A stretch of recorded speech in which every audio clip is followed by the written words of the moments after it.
Hi guys, Ethys here. Welcome to Host of the Realm, where you get to sit and have a couple of intimate moments with me. Ooh.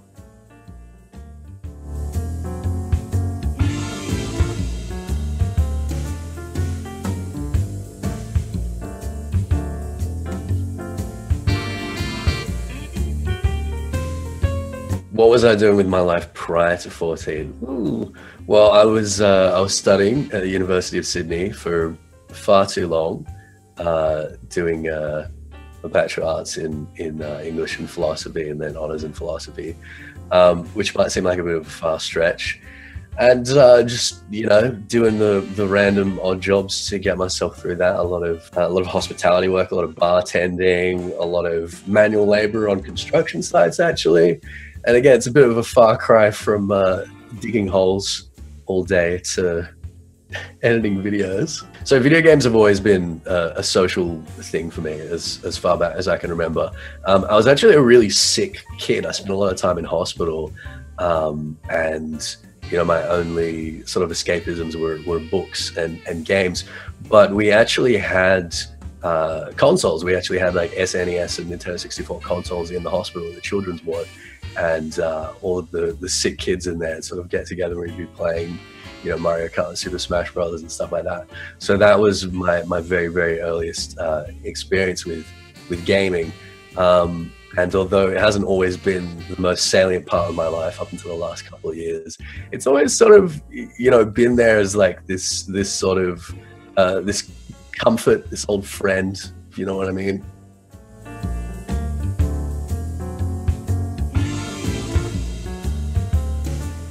All right, when did I first start playing Final Fantasy XIV? Wowie.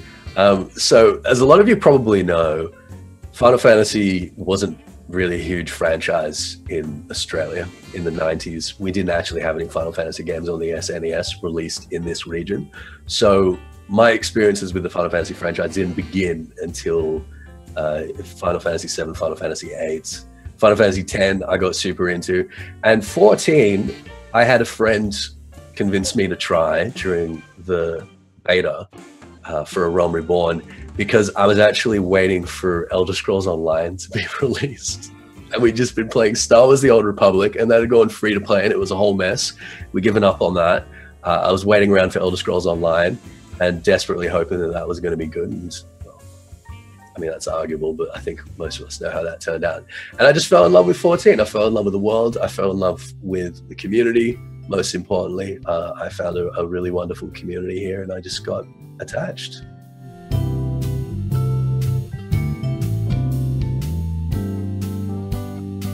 What specifically got me invested in the lore of Final Fantasy XIV?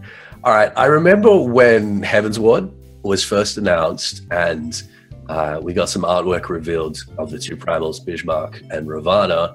I was on a TeamSpeak call. I think it was TeamSpeak then. Probably not Discord, it probably was TeamSpeak, with a couple of friends, and they were sort of asking, "Oh, Ravana, that's a weird one. Why hasn't that been in the Final Fantasy franchise before?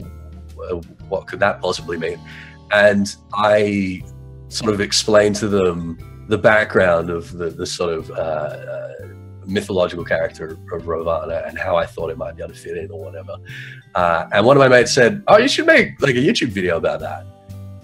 And I thought to myself, well, never done anything like that before. I haven't recorded myself before. I haven't done any editing before, but you know what the hell, I'll give it a try. So I did that, and I got some positive responses from people who liked it, and also some constructive feedback on how I could improve things, technically. And I had this attitude of, you know what, I'm just going to wing it. I'm a writer. I'm not an editor. I'm not a performer, but I'll pick up those tools as I go along. And I just went all in. I went for it. And here I am.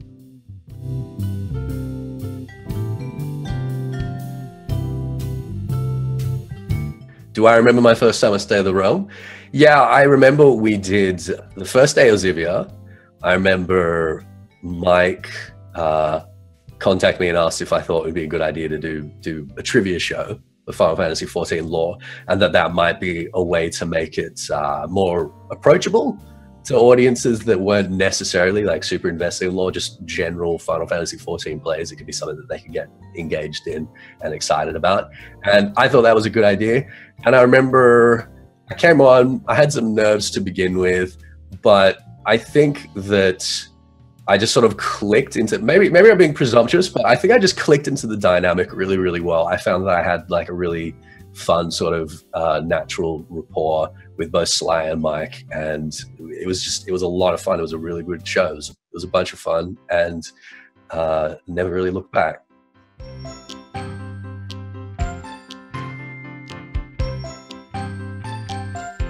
Has creating content changed my perception of playing the game?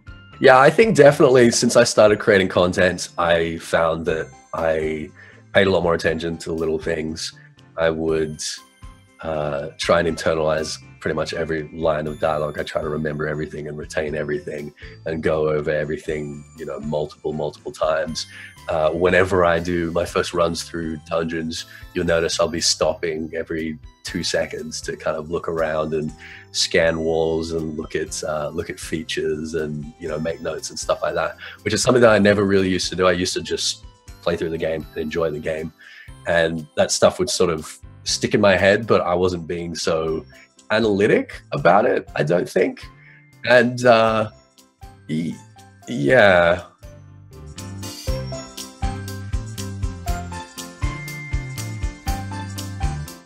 How was my experience with Fanfest 2016? Wow.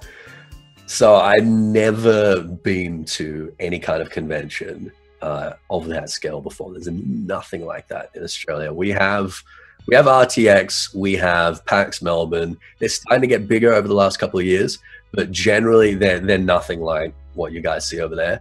The thing that really took me off guard, though, wasn't the number of people or the spectacle or the size of things. It was the fact that because it was a very specific sort of event, it was all about Final Fantasy XIV, there were so many people there who knew who I was and knew my face and knew my work and were treating me with some sort of deference, like asking for autographs, asking for handshakes, wanting to take photos with me. And before then, I had never met someone who had consumed my content face to face. I use the term fan very loosely because I absolutely hate that term, but I hadn't met one of my fans in person before. So it was really, really overwhelming sort of being in the spotlight for the whole time. But it was really cool. It was really exciting because I had this sort of, I guess it was just really easy to connect with people. I got to meet so many people, which I wouldn't have otherwise. And I got to hang out with a bunch of other content creators and podcasters. And that was absolutely fantastic. And streamers, of course. But just everything that I thought I knew about the community, having that kind of solidified for me. And it just made everything real, I guess. Just going there and saying, oh, look, these are real people that I'm engaging with and that I'm hopefully affecting in some way and that I'm having a discourse with. And I think when you come back from events like that, I'm sure all content creators are the same way, you find yourself feeling like really recharged, really reinvigorated. And it was just a really wonderful experience. And honestly, I can't wait for the next one.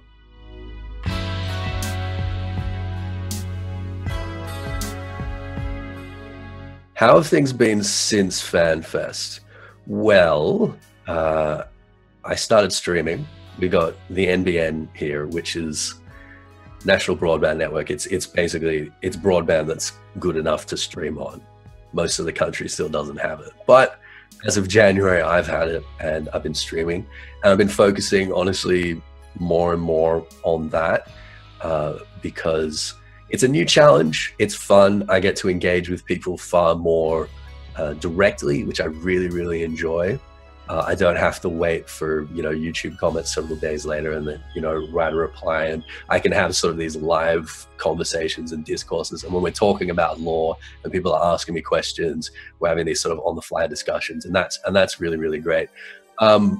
It's like I say, another set of challenges as well. It's forced me to sort of up my game in terms of my presentation and in terms of my communication skills. I guess you don't get multiple takes on Twitch. If you stuff up, like, that's it, you stuffed up. Whereas on YouTube, I honestly, I found it's like improved my YouTube content a lot because I'm sort of, you know, better engaging with people. That said, YouTube has taken a bit of a backseat recently just because there aren't enough hours in the day. It's just crazy. There really, really aren't. And I'm always trying to start new projects and work on new things.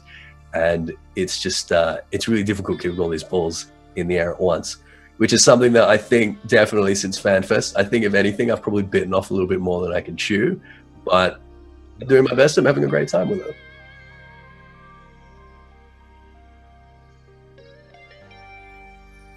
What lore do I hope to see explored in Final Fantasy XIV in the future? That's a good question. Well, obviously, I play Duskwhite. I'm very invested in the Duskwhites, and I want to see what they're up to because we've only got a couple of actual named NPCs of any significance among the Duskwhite clan. Other thing is I want to see so much of the richness of Final Fantasy XIV's lores and its history is in civilizations like Alig and like the 5th Astral Era civilizations. And we're about to see another one of those, the sunken city of Skara, which is going to be very interesting beneath Alamigo there. So I like to see more of that kind of stuff. I know a lot of people get salty when I suggest this, but I would honestly really love to see like a time travel expansion where we find out that all the warriors of light from previous eras are us in our future. We have to go back and sort of fix things, and that would give us an opportunity to, you know, more directly intercede the fall of Alig and, you know, Phlegethon's rebellion and everything going on there without, you know, just being told about it. And same thing with the War of the Magi, being like a participant, I reckon would be really, really neat. And I think that after we wrap things up with Garlemald, there's definitely a lot of fresh opportunities in the world.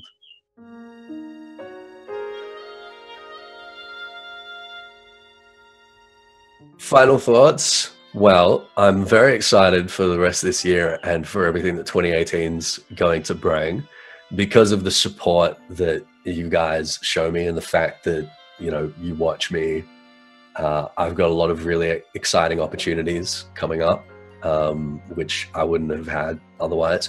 I never thought I'd be working in this industry. You know, it's every nerdy kid's dream to be working in the gaming industry. And I never thought it would happen. So thank you all so much. I wouldn't be able to do it without you guys watching. And I'm incredibly grateful and humbled. And I know I seem like an egomaniac sometimes, but you know, I really appreciate all you guys. Thanks for watching, guys.